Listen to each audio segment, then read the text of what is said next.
What other retired player should get back out there? I was thinking about this. Who else would be like? I mean, I know a guy still trying to prove his athleticism and trying to dunk. Travis, I can't bend my elbow right now. I can't even touch my head right now because I got a loose body stuck in my elbow joint. Well, go and get that cleaned out, Jason. I'm trying to avoid surgery, Travis. Are we not rehabbing? There's not a rehab. There's just a piece of cartilage that's floating around in there and it's stuck in my joint. Oh, well, yeah, Jason, you got to go and get that cleaned out. It's like stuck somewhere. I don't know if it's in the back or in the front, but it isn't leaving. I don't know. Anyway, it's not going to be me. Welcome back to New Heights, ladies and gentlemen, boys and girls, a Wondery show brought to you by Allstate. You're in good hands with Allstate. We're your hosts. I'm Travis Kelce. This is my big brother, Jason Kelce, out of Cleveland Heights, Ohio, University of Cincinnati alum. Shout out to the Bearcats. We're in the basketball season now, baby. And doggone it, one of these days we got to win that crosstown shootout, man. Come on. Subscribe on YouTube, Wondery Plus, wherever you get your podcasts, and follow the show on all social media at New Heights Show with one S for fun clips throughout the week. Jason? 92%ers, we got another great episode. We'll talk about what's next for the Chiefs. Eagles blowing out the Raiders, the get-back game of everybody's season. And Old Man Rivers getting in for the Colts. Before we get into that, we're going to get into some new news. New news is brought to you by Reese's Trees. Oh, we're in the holiday season, aren't we? The Reese's holiday treats are the best. We've always said it, whether it's pumpkins or trees or I'm sure they got some type of bunny thing going on. It's, the eggs. Reese's Trees, better than Reese's Pumpkins? Is that the question you're asking, Brandon? It looks like it. Honestly, I think it's pretty similar. It's definitely similar to the pumpkin in the fact that they both have more peanut butter to chocolate ratio, which I enjoy. So I think they're probably about the same, if I'm being honest. I'm going even. Well, we got a lot of New Heights coming your way for the holidays. This Friday, we're going to be dropping our film club review of Home Alone with an incredible special guest. That's right, the one and only Kelce Cries. Oh. Not Gonna Lie's Only is in for the Home Alone guest episode. And next Monday, we got a great guest episode coming out. First guest we've ever had on the podcast. Well, he's back. Paul Rudd, everyone. Paul Rudd is back. How about it, man? Kai and then Paul. God damn. Keeping it in the family, baby. And next Wednesday, we'll release the New Heights Holiday Spectacular. We'll have the first ever New Heights Secret Santa. We'll unbox some stuff sent to us from the 92%ers, and we got a full episode with Kelce. Ooh. How about that? You're not going to want to miss it. So listen, while you're getting ready for the holidays, New Heights is right there with you. How about that? She's also going to be giving us some official shopping guides for dudes who can't shop good. Oh, that was classic. I actually might need to rewatch that. Jason, you are a great shopper. Nah, never been. Please enjoy the holidays with your family and also a lot of New Heights. That wraps up new news brought to you by Reese's Trees. And since it's the holiday season, I'm going to say the Reese's Trees are a little bit better than the pumpkins. All right, now let's get to some bold topics to wrap up week 15 in the NFL and unfortunately wrap up our playoff hopes. Chiefs 13, Chargers 16. What are your thoughts following the game? Well, first things first, obviously we lost our quarterback, man. Patty Mahomes, our guy, our brother, our fearless leader, our face of the franchise. And to an ACL and it's never easy seeing your guys go down. We had a bunch of guys get hurt this past game and we fought, man. We fought. We had some guys fight through some stuff. We had some guys unfortunately not make it back out on the field. And for the season to be going like it did up to that point, and we're on our last, quest to try and keep our playoff hopes alive there in the fourth quarter, and on a freakish play to see 1-5 go down like that, man, it was almost like it wasn't real. And shit just sucks, man. For a guy that puts in that much and puts his body on the line week in, week out, and makes this football world, he makes the best of it, man, by how hard he works. And it sucks, man. And then obviously we had some momentum going there with our guy Gardner Minshew, man, and tried to find a way there at the end. And it's just things just didn't go our way up to that point. And yeah. And that's the game for you right there. It's just things just, when you need them the most, just weren't falling for us. And you got to go back to the drawing boards, man. And we got 3 games left. I know we're still talking about this game, but the integrity of who you are as a professional, as a player, you got to love this shit, man. And Chiefs Kingdom, we're going to give you everything we got. There's no question about that. There's only one way I do things. There's only one way Coach Reed does things. And if we're going to go out there and play some football, we're going to do it the right way and keep trying to get these things fixed and end on the highest note that we can. Well, for the first time since 2014, the Chiefs are eliminated from the postseason, which is an outrageous stat. Over a decade of postseason play for the Kansas City Chiefs. I was thinking about this the other day. What was crazy being at the game, I don't think I've ever been in that stadium with you guys out of the picture in the regular season. No, you haven't. Definitely not 2013. 14 was the only, my that first year playing. That would have been the playing. only one, but I don't. And there was only one game where we needed some things to happen and it didn't happen. And then we played the last game with our guy Chase Daniels back there slinging. Shut up. Yeah. So it's just wild. I mean, it was wild being there. And, I feel like it's a crazy, completely different year. That year we didn't have any wide receiver score a touchdown. Right. As crazy as that is. Right. This year we're, numbers wise, we're up there with some of the top offenses and depending on what category you're looking at, but just critical moments, man. All the games we've lost were 1-score games, man. We were in it right there to the end.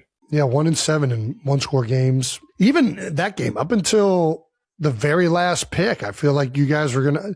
In my head, I'm like, oh, they're gonna find a way to get it done, and it's just because you guys felt like that, man. You guys have just done it so much. So and that's why when 1-5 went down, I was like, no way, this is what happens, right? Yeah. I guess, how do you approach the rest of the season? You talked about it a little bit. We're going to go out there and battle together. Yeah, it's kind of unfamiliar territory at this point for a lot of guys in the building. The guys that have been there, and I'm the only one that's been on the team long enough to see us not make the playoffs or to play a game that there's not implications of furthering the season. Yeah.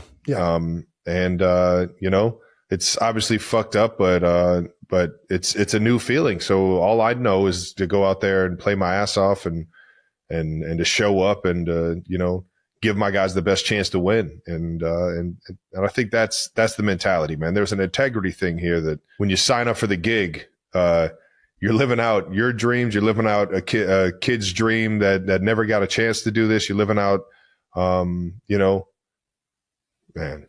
Yeah. You're playing this game obviously to win Super Bowls. You're playing this game to be in those playoff scenarios and stuff. But at the end of the day, man, you're playing in the NFL. Yeah. And that's a fucking blessing. That's an honor. It's an honor to be out there. It's an honor to feel the soreness after a game because you're actually out there. You're fucking doing it. Yeah. You're living your dream. And no matter if you're getting the fucking ball thrown to you, no matter if you're blocking your tail off and you never, see the pill, it's an honor to be out there in a uniform, playing for the guys around you, playing for your family, playing for the people back home that are watching you, that have known you since you were a little kid, dreaming about this moment, or dreaming about these moments being in the NFL. And I'll tell you what, man, if there's a game to be had, baby, I'm going to go out there and I'm going to love fucking playing in it. No matter if it's a game that in the playoffs or gets us in the playoffs or a game that, seems like it doesn't have any implications of that. So no doubt. Well said, Trev. And that's the integrity you gotta fucking go out there with, man. For sure. Yeah, the other thing I always think about whenever I played in games like this or seasons that have gone south, even in the years where everything doesn't work out, you still have like a team. You're still close with guys. And I always thought, similar to what you're saying, Trav, like we only got 3 weeks left of this year's team to play football. Like next year, it's going to look different, right? Guys are going to be back. Guys aren't going to be back. It's no 2 years are the same. And you try to enjoy the few weeks that you have together. And obviously the big thing looming is not only you guys out of the playoffs, but Patrick Mahomes tears his ACL in December. Usually that's an 8 to 9 month injury recovery. I've been through it myself. It's a rough one. You hate to see it end that way. You know what I mean? It was just a devastating, like, kind of final moment there. And Gardner went out there and battled his ass off. Oh, but, now you know Gardner's going to do that, baby. Yeah. That's how he's built, man. And we're going to fucking fight for him from here on out, and then go out there and try to win some ball games with my guy G. And obviously, it came out that the surgery went well, and I mean, he's a warrior, man. I'm telling you, this guy's played through everything, battled through everything. Has been crowned champion because he's battled through everything, and he's going to battle through this. It's the only way this guy is wired, man. He's a fearless warrior when it comes to this football thing, and he's going to make sure that he comes back stronger than ever. And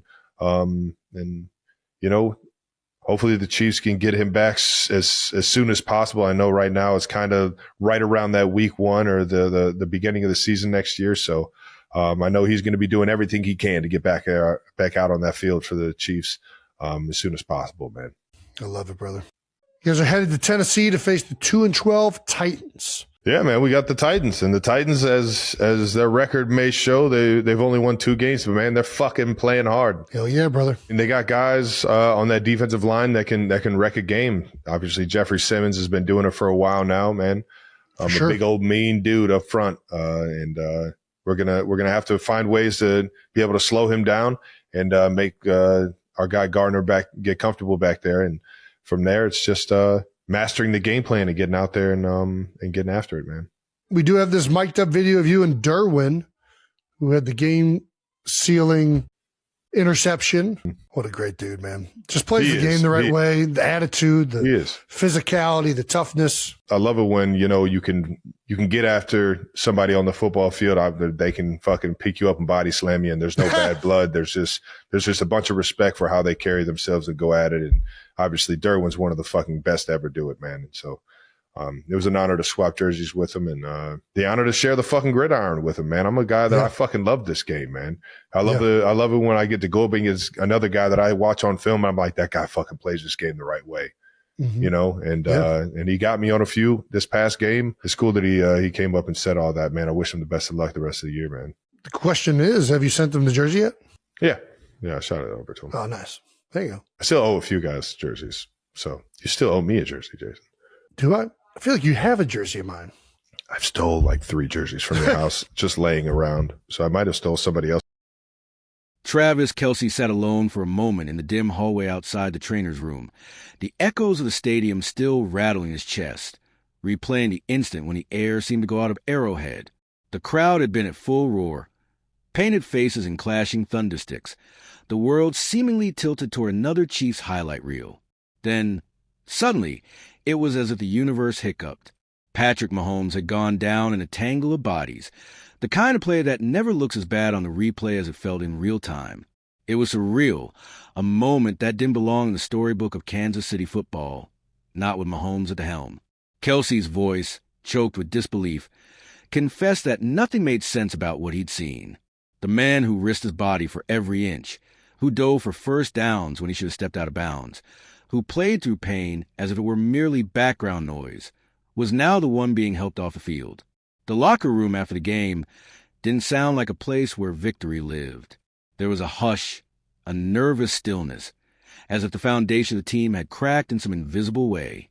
The medical staff moved with quiet urgency, and the team huddled around their phones, desperate for any update. For Mahomes, surgery was inevitable, a clean ACL tear, they said. But recovery would be long, and no one wanted to say out loud what everyone was thinking. Next season suddenly felt impossibly far away. Yet, even on crutches, Mahomes became the new center of gravity. He texted teammates from the hospital, asking about their families, their workouts, their mindset. He FaceTimed into meetings, his voice steady and upbeat, never letting anyone sense the frustration he must have felt. It was vintage Mahomes, refusing to let his own setbacks become the story, always redirecting the spotlight onto the team. Kelce recalled how Mahomes had always been like that, even as a backup, the rookie who stayed late, who asked questions no one else thought to ask, who picked up every stray ball after practice because he believed in respecting the game. Now, facing the toughest recovery of his life, Mahomes simply applied the same principles. The physical therapist marveled at his tenacity. He'd show up at dawn, balancing on one leg, determined to hit every rep, every stretch, every agonizing exercise. He'd joke with the staff, grit his teeth through the pain, and ask for more, always more. It was as if adversity gave him fuel. Whenever he hit a wall, he just found another gear. Meanwhile, the team felt his absence like a missing heartbeat. Routines were upended, and the playbook changed overnight. But Mahomes' attitude became infectious. Players stayed later in the gym, sharing stories of his work ethic, refusing to let the season slip away. Coaches shifted strategies, drawing up plays to account for a new quarterback, but every device seemed laced with silent promise. We're holding the line until our leader returns. The city responded in full force. Kansas City rallied around its quarterback, hanging banners across highways, painting murals on walls, sending letters to the hospital. Young fans wore their Mahomes jerseys to school. Teachers used the story as a lesson in resilience and teamwork. The local news ran daily segments on his progress, and the entire city seemed to hold its breath every time a new video surfaced, showing Mahomes taking a few ginger steps or tossing a ball in the backyard. Kelce, ever the emotional heart of the squad, made sure to keep Mahomes looped in on the smallest details: the rookie who made a good block in practice, the defensive back who picked off a pass, the running back who stayed late to study film. Every message was an invitation for Mahomes to keep leading, even from the sidelines. When Mahomes finally made a surprise visit to the practice facility, hobbling in on a brace, the energy shifted instantly. The team erupted in applause, players circling around him, desperate for a word, a nod, a knowing grin. He gave them all a pep talk, short and sweet, but the message was clear. Keep fighting, keep believing, and don't let the setback define you. It was a moment that everyone, from the lowest rookie to the oldest coach, would remember. The road to recovery was grueling, filled with setbacks and small victories, but Mahomes never lost sight of the end game. He charted his progress on a board in his living room, ticking off milestones as if they were touchdowns. And every time he reached a new benchmark, he'd send a group text, one step closer. The team kept winning, kept grinding, fueled by the knowledge that their quarterback was working just as hard to get back. The season became about more than football. It became about resilience, about refusing to quit, about the power of belief in a leader who refused to be counted out. And as the weeks passed, every Chiefs fan in the world counted down, not just the kickoff, but to the moment Mahomes would walk back onto the field, transformed by adversity and ready to write the next chapter of an already legendary career.